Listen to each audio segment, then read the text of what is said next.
It's a little checklist I made. It's the second week of February. It looks like we have around 51 fruit trees, 45 fruit bushes. 6 of those bushes and 6 of those exotic are labeled as fruit trees that are not supposed to fruit here, but they're still fruit trees. They're not included. So I probably missed a lot, but here's a rough list of some of the perennials I have growing.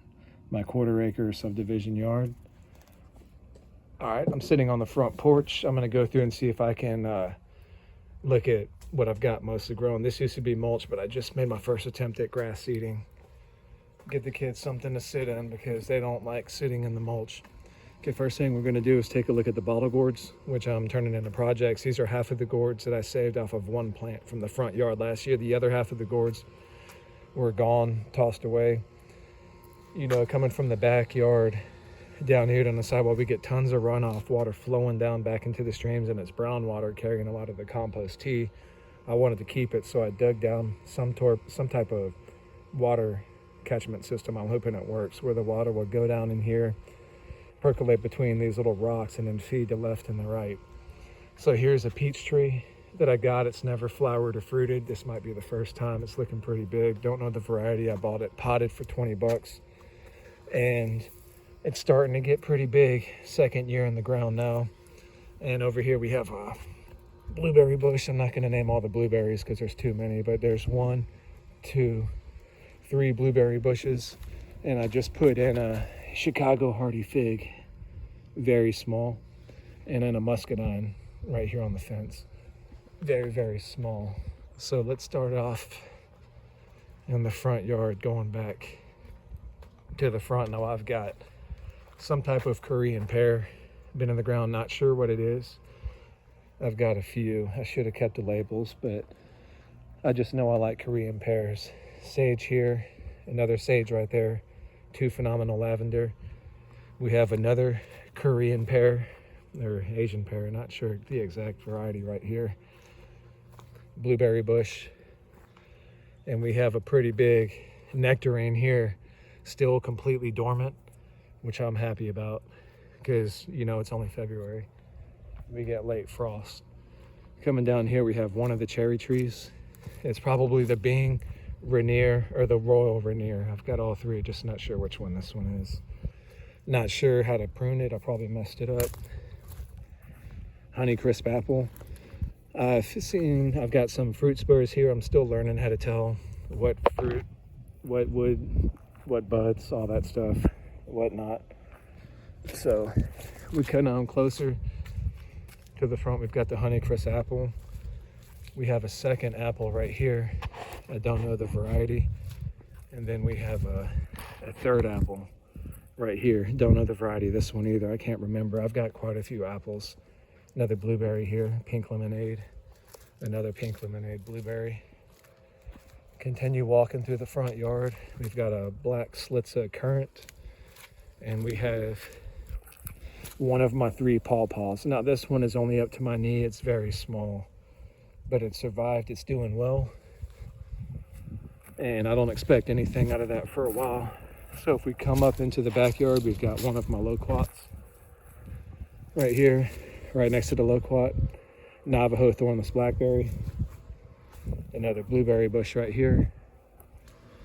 And as we keep walking back, we're gonna come to the back end of my front yard. I put up a mason bead tower here. Hasn't really done anything yet. Here is a luscious pear. I've got I still need to learn how to prune these things. Not quite sure yet, but I see some spurs on there. Here's another lavender plant. And here, the same thing, my backyard. I had to create runoff, which will stop right here and hopefully feed. It'll bring more water from my backyard to my front yard, and it's working. We have another blueberry bush here. I'm not gonna point out all the blueberries. It would take way too long. So here's another one of my cherries. Still trying to learn how these things grow. Pretty tall. Not expecting anything. I don't know what the fruit buds are, whatnot. And since we're at the top, let's take a look. We have a pineapple guava here. As I go to the left, we have the second pineapple guava here. Patch of bananas, nothing too great. Another thornless blackberry we didn't see. We have a blueberry right here showing some buds, and then we have one of my figs right here. This will be the third year I've had it, but it keeps dying back from the ground. I didn't cut it down because I was hoping that it survived the freezes, but I might have to cut it down. The second loquat, it's about up to my head, so about 6 feet tall. And let's keep going. Cranberry bush. Cranberry bush usually does okay. I'm not a fan. They're the most disgusting berries I've ever tasted. And here is another fig in the ground. Don't know if this one survived. It looks like the limbs have died off, which is, I guess, usual. So I'll wait to see if it starts budding. And if it doesn't start budding, I'm just going to take the whole branches down. And here is my pawpaw tree. This one is probably about 8 feet tall. This one had root suckers going, sending up other pawpaws, but I ripped them off, and I've never gotten flowers from it. But if I read correctly, these little balls that are everywhere should be flowers. And I've seen videos where people say they get fruit with just one pawpaw, and it's not much. So I'm hoping I at least get a couple to get the taste. We're passing a lot of little ones like these crab apples everywhere. Here is another persimmon. This is a fuyu persimmon. Not sure what type of fuyu, but they died last year. This is my second attempt at fuyu. I'm passing. I'm sure I'm passing a lot, but anyway. Again, I'm blessed on my quarter-acre yard that I have a big magnolia, and I also had this huge white pine, and they're right on my property. And as we head to the backyard, this jasmine is getting a lot bigger. It's a lot bigger than it was before. This is a Ayer's pear, still completely dormant, which makes me happy. Same thing with the Carolina jessamine. It's about to break dormancy, but it's about 2 weeks behind as it was from last year.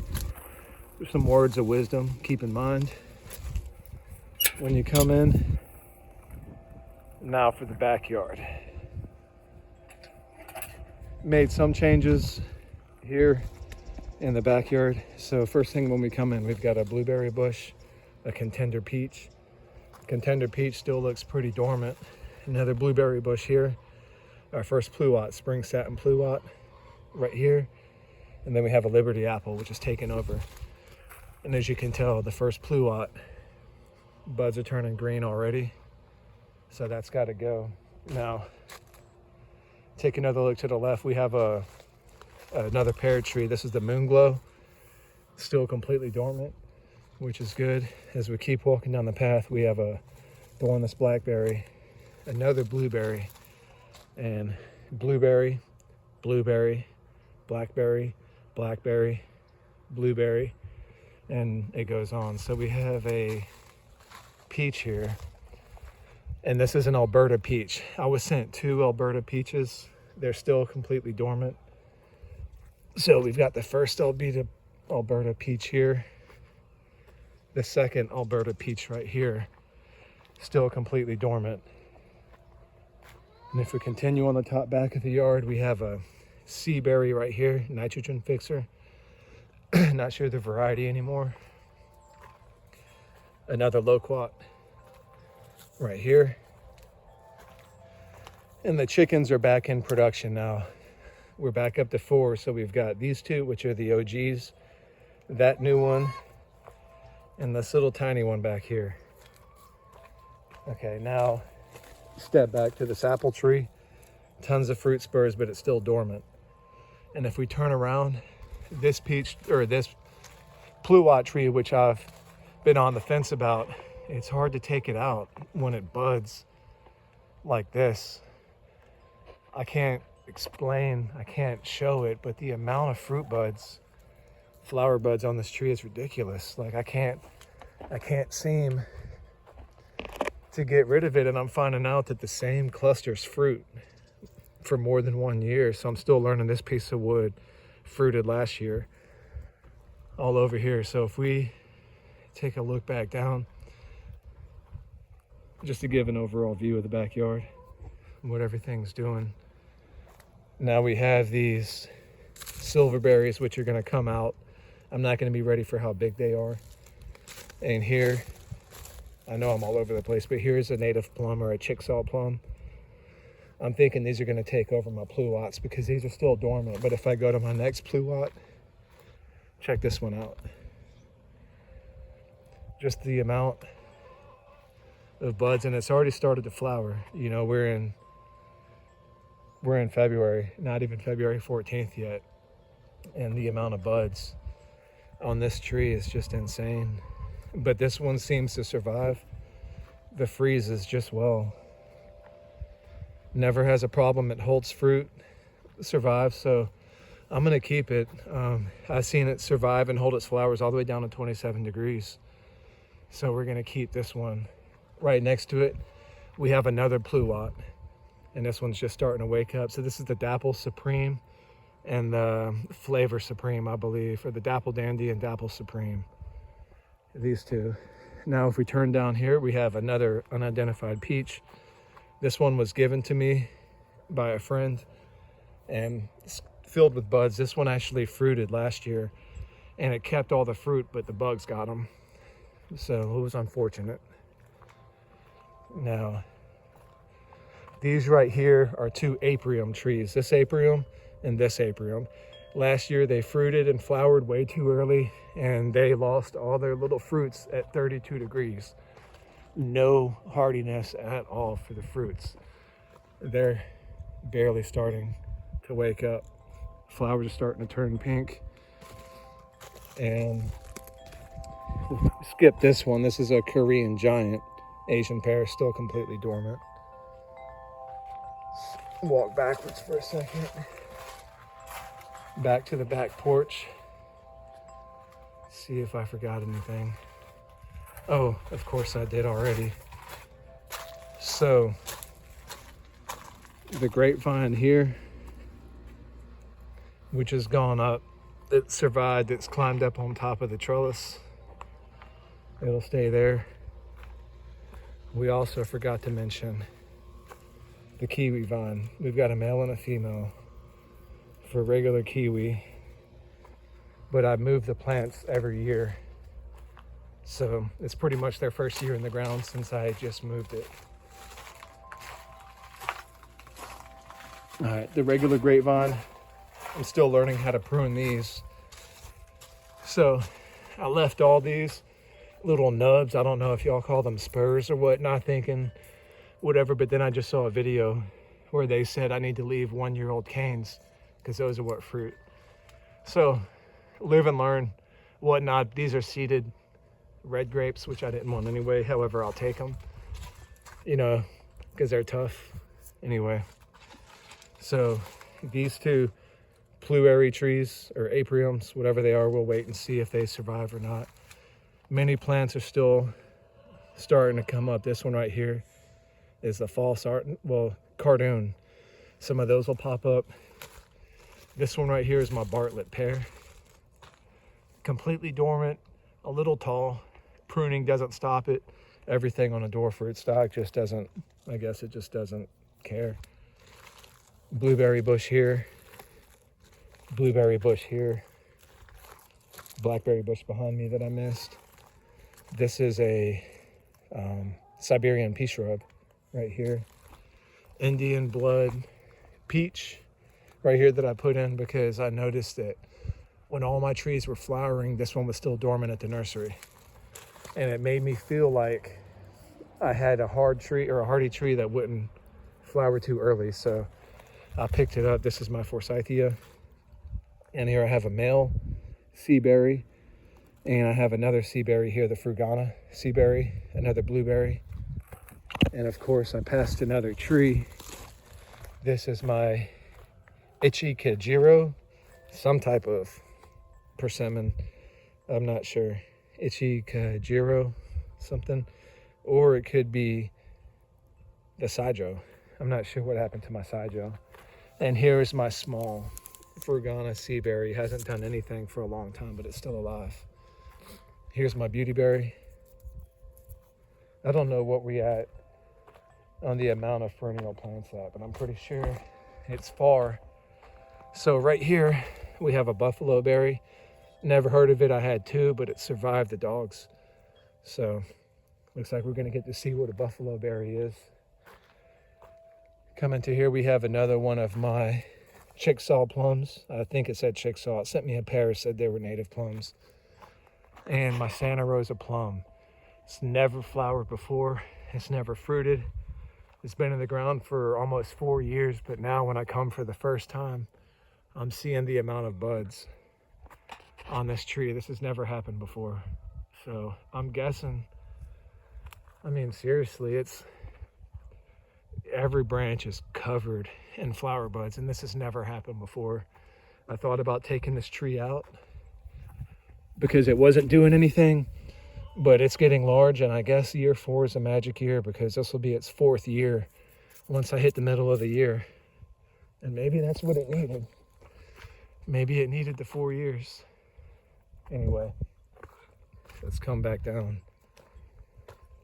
Here's a peach tree that was supposed to be replacing this pear, this Korean pear, because it loses its flowers every year. So we'll see how this one does. We have elderberry starting to wake up. Let's see. Have a couple bananas, but of course they're never gonna do anything here. Now, if we go here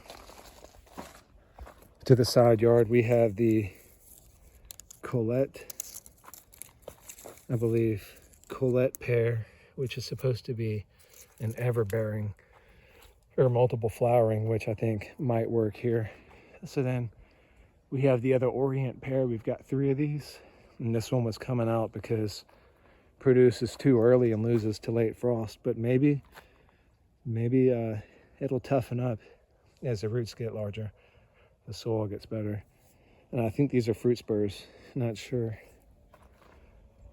So we continue up the side of the yard now. We have another elderberry right here, and here's a Chijuro pear. This, I don't know if that, I guess we'll see if that's what a fruit spur is. We'll see. Little one, this one is meant to take over this other pluot, which is a, what is this one? Emerald drop pluot. It's supposed to be a great pollinator. It's starting to green up. So the emerald drop pluot is coming out as well. Just because I found pluots here with the low chill hour requirements bloom way too early. Here's another Orient pear, which I plan to take out and replace it with this one right here, which is the, what are you? Cosmic Crisp apple. And I got a bag of apples from these from the store, and they weren't that great. They were okay, but Cosmic Crisp just sounded cool when I bought it. Here is my only surviving gooseberry, Pixwell. The other one died. Now the gummy berry, right here, the gummy berry is getting ready to wake up. So the gummy berry at the top of the yard is, as well as the hazelnut right here. You see the, I'm sure, I don't know, I think they said they were called catkins. I'm not sure, I still gotta learn. So I planted another American hazelnut in the front. We'll see if it pollinates. Now we turn around. Here we have a another peach tree. I'm not sure what this one is called, but this was one that was purchased because it wasn't awake yet in March and April. So it's a late blooming, and I picked it up. I'm hoping it stays that way. Another blueberry, which we passed. Here is my chocolate mimosa. This one is the green ash that came up from seed. I topped it, but it kept going. It's pretty tall. It'll be firewood. And right here is my peach from seed. It sprouted. It's probably up to my knee. Don't know what it is. And all this white stuff right here, this IV Organics that I put on here so my dogs don't run into my trees in the wintertime. All right. We're at the top of the backyard now. Let me see if I can get a good view. So we're at the back corner And the last place we have to go is down into the side garden. Another blueberry right here. And this right here is my Toka bubblegum plum. This one has gotten pretty big too. And it was nothing. I'm trying to space out the stems a little bit. I don't know anything about fruiting wood for this. This will be its 3rd year in the ground. And it's produced, you know, small flowers here and there, but then they got, I believe, brown rot and died off. But now this one has gotten pretty large. So I'm trying to use strings to pull branches down, but we'll see what happens. This is a learning process. And another blueberry here. Now, if we believe we may have covered most, and now the backyard. This is the usual 7 raised beds I believe I still have. All right. And in the beds, there's not too much going on. There's some weeds popping up, but then I direct seed everything. So we have like some little kales. We have some radishes, not radishes, I'm sorry, beets, carrots, little kales. Everything is starting to pop up. I direct seed everything. I try not to transplant it. And we have little ones coming up. Peas were already planted on the trellises. And of course, my garlics are starting to come up. Here's potato starting to come up, which is way too early. That's getting frozen back. And then on my back bed, as you can tell, there's no more strawberries. I don't like walking through them, so I'm keeping them all confined in a little bed now. And I don't know if this is the elephant garlic. These things are popping up everywhere, but we got the strawberries planted, peas planted on the back fence. And then I moved my other persimmon. This was a Makiwa Jiro persimmon. I just transplanted it back here on the side garden. I don't know if I'm gonna kill it. I hope not.